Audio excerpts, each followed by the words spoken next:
സിദ്റത്തുൽ മുൻതഹ. ജീവലോകത്ത് ഇനിയും അത്ഭുത പ്രതിഭാസമായി നിൽക്കുന്ന ബുറാഖിലാണ് തിരുദൂതർ പോകുന്നത്. കൂട്ടുകാരനായി ജിബ്രീൽ അലൈഹിസ്സലാമും ഉണ്ട്. ഓരോ ആകാശവും കടന്നു ചെല്ലുന്നത് പ്രത്യേക വിഭാഗങ്ങളുടെ നിരീക്ഷണങ്ങളിലൂടെയാണ്. കൂട്ടുയാത്രക്കാരന് പ്രവേശന പരിധി ഉണ്ടായിരുന്നു. ബഹ്റുൻ നൂർ അവിടം വരെ അനുഗമിക്കാനേ ജിബ്രീൽ അലൈഹിസ്സലാമിന് അനുമതി ഉണ്ടായിരുന്നുള്ളൂ. പിന്നീട് പ്രവാചകർ തനിച്ച് അള്ളാഹുവിനെ ദർശിക്കുന്നു. അത്തഹിയ്യാത്തുൽ മുബാറകാത്തുൽ മുതൽ കാഴ്ചയുടെയും അഭിവാദനത്തിന്റെയും സംഗമം. തിരിച്ചു പോരുമ്പോൾ സമുദായത്തിന് സൃഷ്ടാവിന്റെ സമ്മാനമുണ്ട്.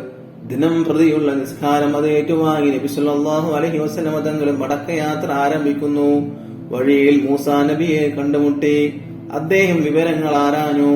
അള്ളാഹുവിന്റെ അരികിൽ തിരിച്ചു ചെന്ന് ലഘൂകരിച്ചു തരണമെന്നാവശ്യപ്പെടാനായിരുന്നു അദ്ദേഹത്തിന്റെ നിർദ്ദേശം. അനുഭവ പാഠവും മൂസാ നബി